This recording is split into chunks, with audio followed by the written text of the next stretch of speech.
Hello everyone, this is Grandmaster Damian Lemos here for iChess. Welcome to this new deep dive where we'll work on the English opening, and this is just a quick introduction before we get started with the actual course.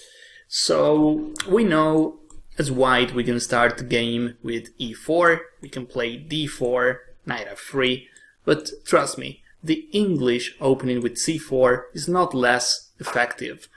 In fact, what I like about c4 is that it is quite similar to a d4 game, but the main difference is when we play c4 we have a lot of extra options. We stay flexible, and regarding the d2 pawn, sometimes we play d4, sometimes we play d3, and sometimes we just leave the pawn on d2.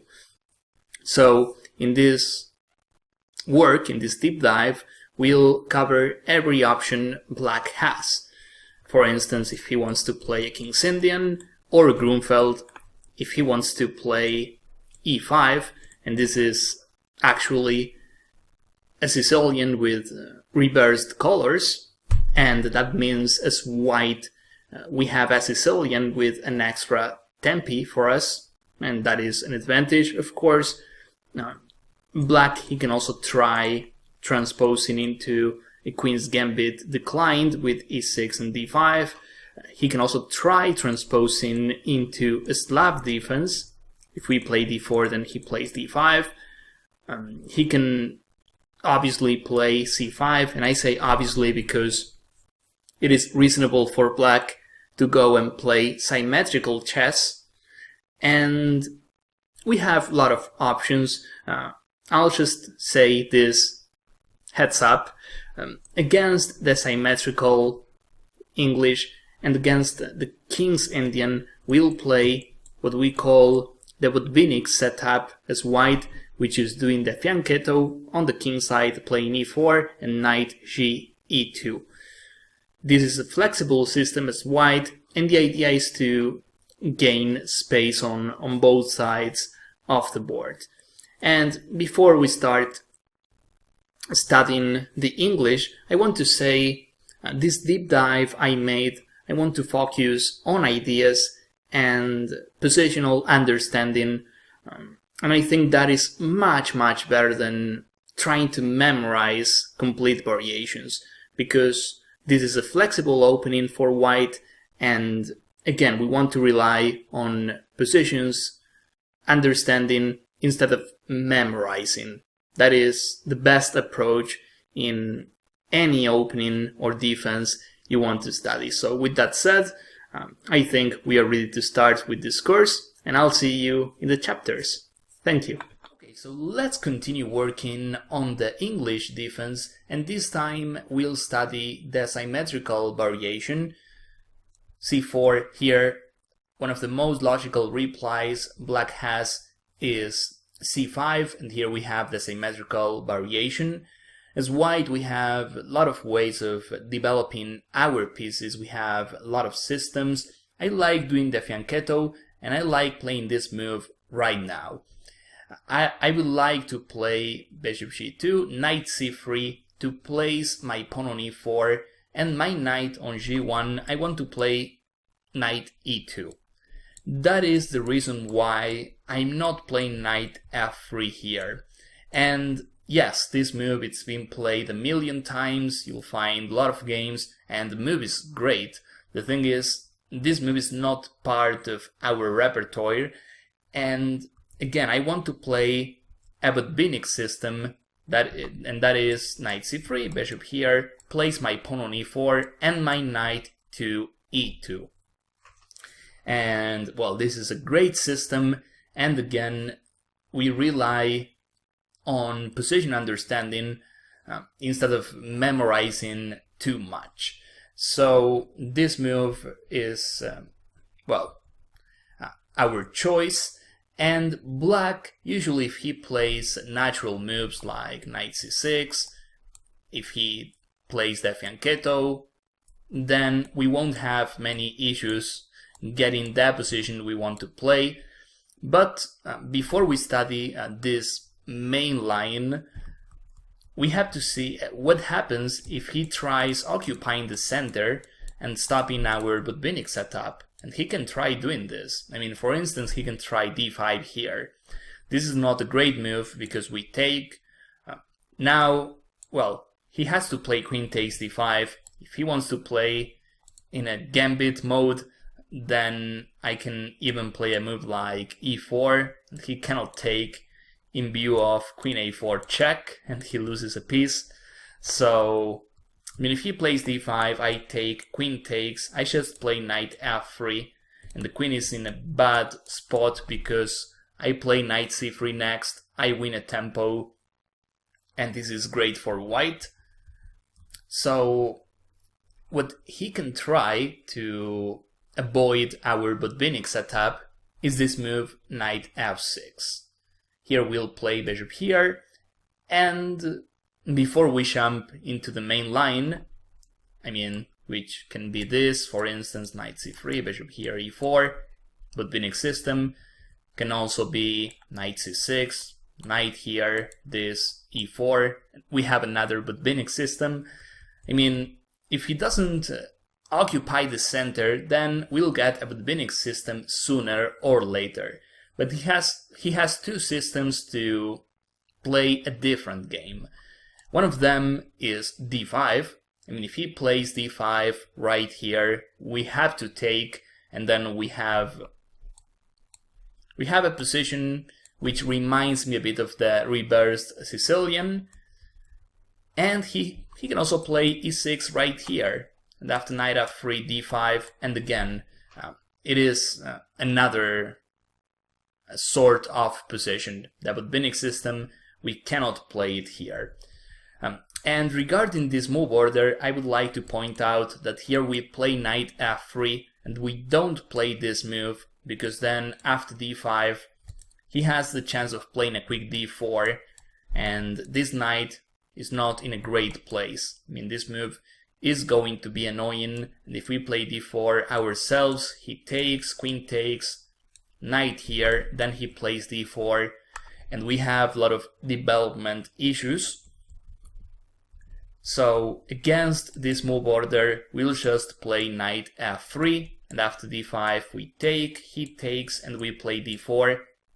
There's no knight on c3, so we don't have to be concerned about him playing d4.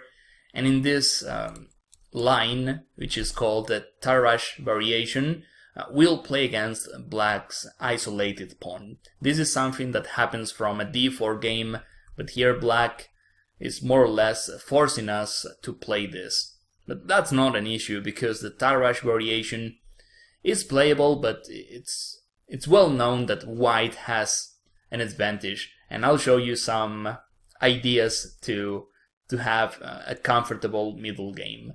But before we start with Tarrasch, which is e6 and d5, we'll see this move, which can also be played by Grunfeld players. Black wants to get active play from the beginning. Again, if he plays something else, then we play knight c3.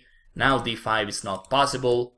e6 and d5 doesn't make any sense when he has the fianchetto. Not to mention we are going to play a quick e4. So if he wants to change the game, it is now or never. And now, yeah, with this introduction I made, let's start with d5. We take, knight takes, and then the simple knight c3.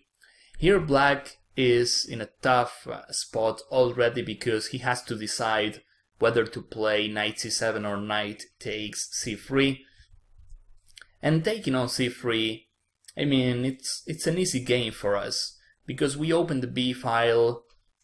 He doesn't have a piece, a minor piece on the king side. I mean, apart from his bishop f8, there's no knight f6, and here as white we have a lot of pressure on the queen side already.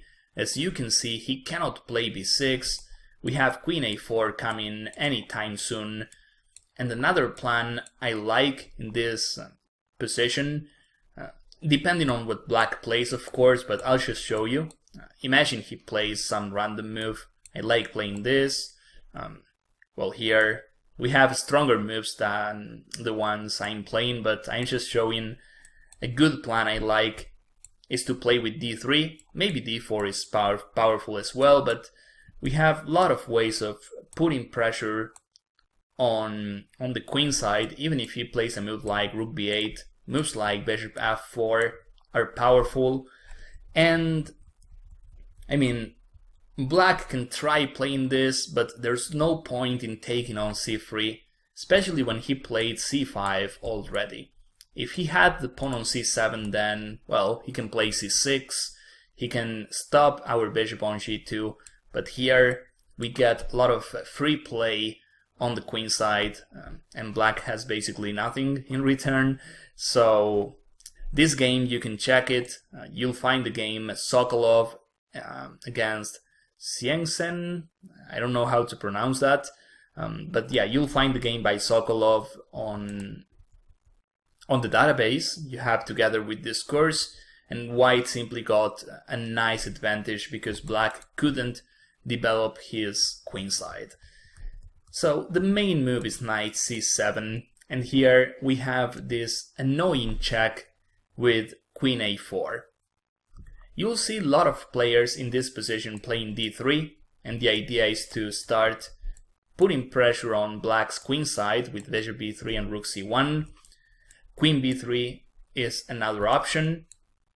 Attacking on b7, and after this you'll see this unexpected move. I mean, this has been played a couple of times, and yes, black has the bishop pair, but his queen side is a disaster and we have a healthy pawn structure.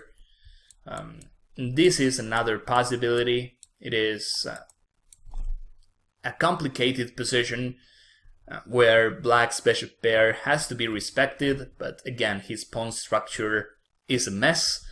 So it's up to you. I mean, you have a lot of possibilities. I like queen a4 check because it's simple, and no matter how black covers the check, we'll have a long-term advantage. It might be slim, but it is a long-term advantage, and black, he always has to be fighting for equality. So now let's see how he can possibly cover the check. Knight c6, very bad idea. I can take, pawn takes, I can just take on c6. I mean, if queen d7, I'll trade queens off, I'll play the endgame with an extra pawn, and if bishop d7, I would just take. He has a slight compensation, but I don't think it's gonna work. That the computer gives white almost an extra point, so that's almost decisive. And if you don't want to give black a lot of counterplay, just play queen e4, get your pieces out, and you have an extra pawn. Can't be that terrible for us. So knight c6, I don't think we'll face this move, and if we do, then just take the pawn.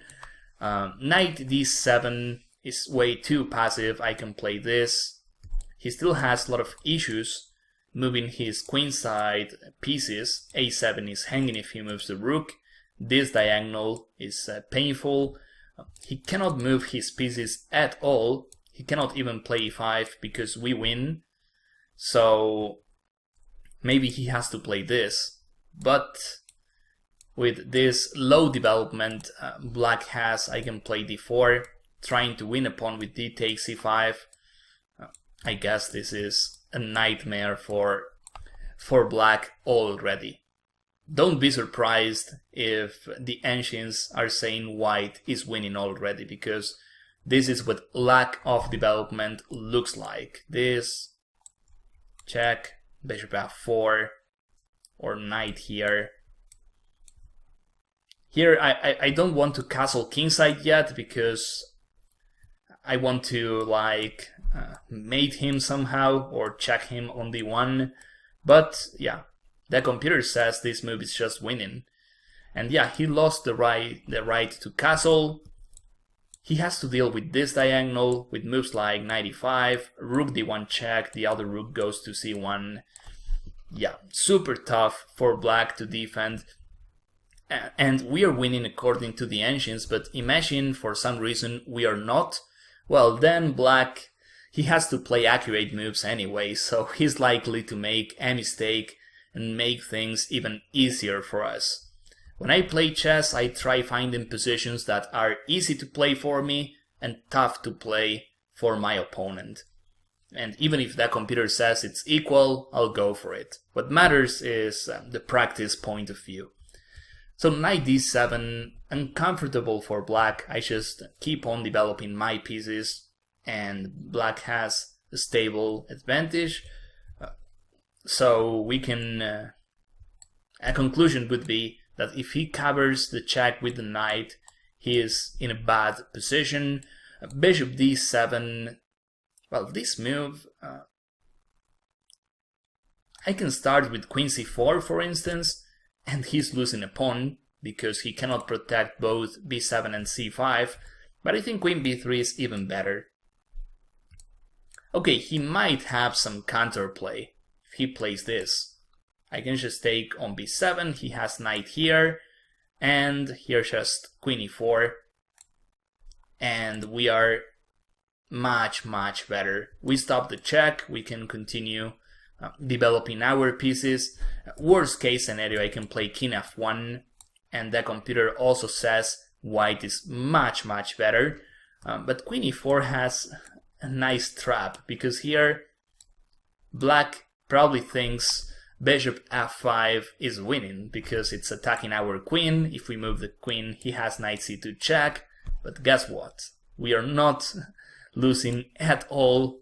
We win with queen takes f5, knight takes, bishop c6, and black has no choice but to play queen d7. And okay, here this endgame is risk-free for us. We have an extra pawn, no chance of losing this unless we make a huge mistake.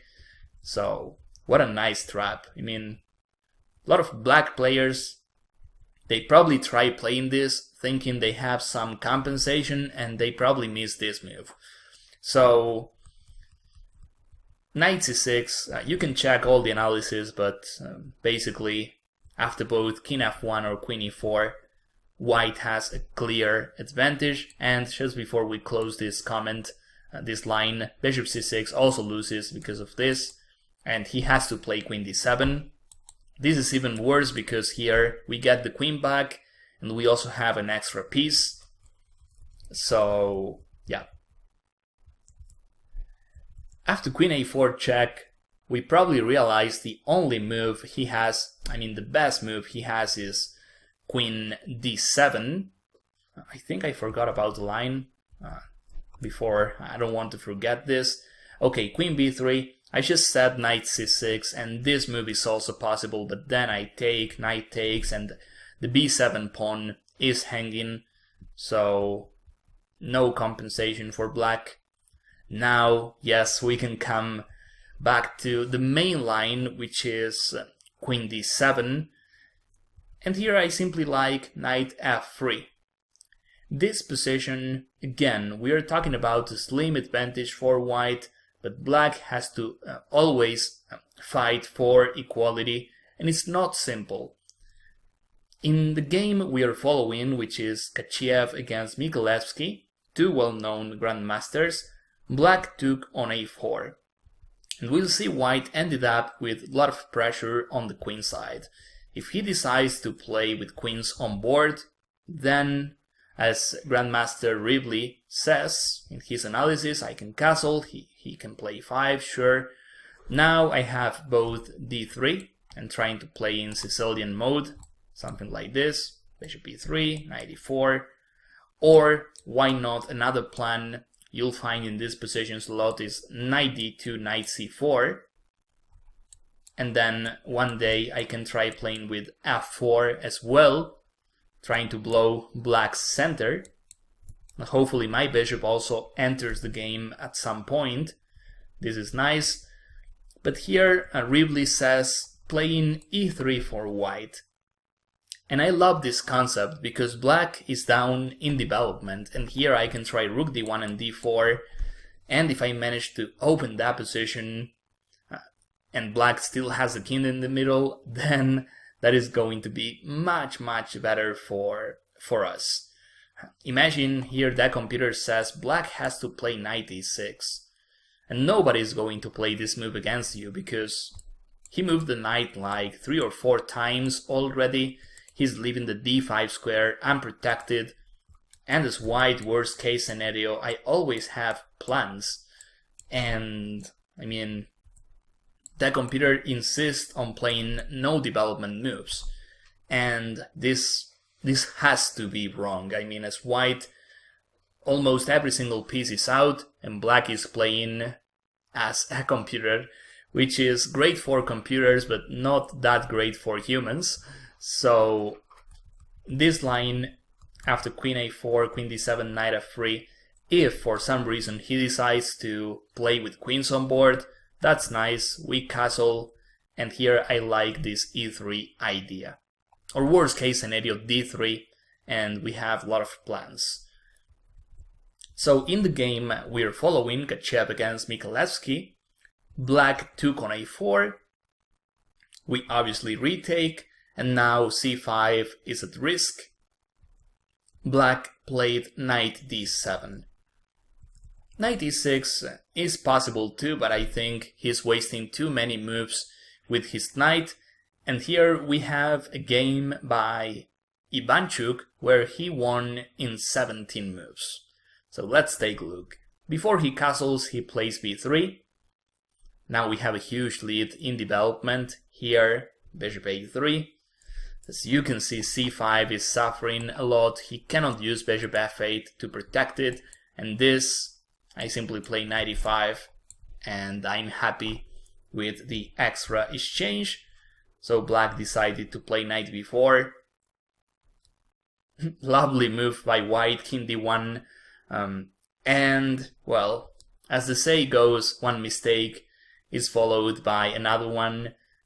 Maybe black missed this knight b6, I don't know. But what I do know is that we have a lot of ideas, like taking on c5 and then we take on b4. That is an extra pawn for us. I also know that this is too risky because this diagonal is open. And, well, black has basically no moves. Maybe knight a6. This is the only move black has not to lose a pawn. But yeah, rook c1. And I think that pawn is gone. If b6, I have knight e5, that's game over. And yeah, if something else, I just take on c5. So okay, this move, not a good idea, weakens the queen side too much. That is the only way he can avoid losing a pawn. So knight b6, rook b8. Ivanchuk decides to take, but this move was also powerful. We start smelling black can lose a piece in this position, but well, Ivanchuk took the bishop pair, and the thing is, we have another knight going to b6. Black has to play that move, knight c4. What a nightmare for black this game is. I mean, bishop b2. He cannot even move his knight on b4. He plays knight d8, bishop here, and black resigns. He cannot move the rook to c8 in view of knight takes b6. These two squares are covered, and well, he basically loses material. He has to play rook b7, but okay, this has to be completely lost, and black resigns. This happened in a game between strong grandmasters. So here we see this line, even in the queenless position, there's a lot of danger for black. And knight e6, that has to be a mistake because black's pieces are not coordinated at all. This bishop cannot move.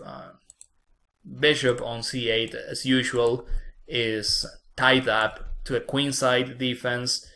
So, and yeah, also Ivanchuk played excellent chess starting from this position onwards. b3, bishop a3, king d1, that was awesome.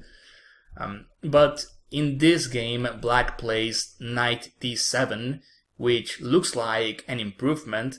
This reminds me of the knight d7 line where black has the queen on d8. he still has issues to finish his development properly. This diagonal is a nightmare, and okay, in this game he plays e5. Maybe e6 looks more solid, but here I can just castle, or bishop d2. This looks so accurate. I stop bishop b4 and I prepare rook c1, and black is in bad shape. It's like his queenside, his entire queenside is dead. So he plays e5, knight b3. I like what black did in this game, trying to develop as soon as possible to trade a couple of pieces off, but still he has issues because of this well-known stuff on the queen side. And king takes d2. Love this move as well. There's no point in taking with the knight. It is an endgame, queen-less position, so we take with the king. And here black played knight b6. He can try something else, but rook c1 is coming, even rook d1. And if he moves this knight, I can even consider knight c5. And again, he's suffering because of this diagonal and his weak queenside. Black played knight b6. And white ignores the threat and plays rook hc1. Of course, if we take, we still have a risk-free endgame. We have nothing to lose. And we can try exploiting black's weaknesses, but white, I think he was inspired when he played this game. Now if he takes on a4, I mean, we have a rook on the seventh rank, a lot of attack. I don't think he can even take on b2 because that knight is so easy to trap. Then that's it. So after rook hc1, black played knight e6. Again, we can take on b6 and we have a nice advantage, but white prefers playing with activity, trying to target black's most passive pieces. And I would say here, white's advantage is clear. In worst case scenario, we are talking about a risk-free position for us, and black still with a lot of issues to solve, like the advance of the a-pawn, how to unfold his position. I mean, black has no way of finishing his development. For instance, if he takes, well, knight takes is great, but also rook takes, trying to take this pawn, and also rook c7. I mean, I have so many threats. I don't see how he can possibly develop that bishop. And after rook b8, which is what black played, the nightmare continues. He takes, rook takes, f6. And what ended up happening in this game is that white took full control of the 7th rank, and black is still fighting to get his pieces out. You can check the entire game, it is instructive, you'll learn a lot of strategy as well, but this shows how dangerous this line is for black. A single detail like his weak queenside can be enough to lose, and yeah, in fact in this game what happened is that black lost the b7 pawn. There was nothing he can do to protect b7, and then he lost the endgame being down a pawn. So very instructive line. Apart from theory, we can learn a lot of strategy, and that is a great thing about the English. You'll definitely become a much better positional player. So that's all for this video. I hope you found this useful. I hope you could learn something, and of course, I want to see you guys in my next chapters. Thank you.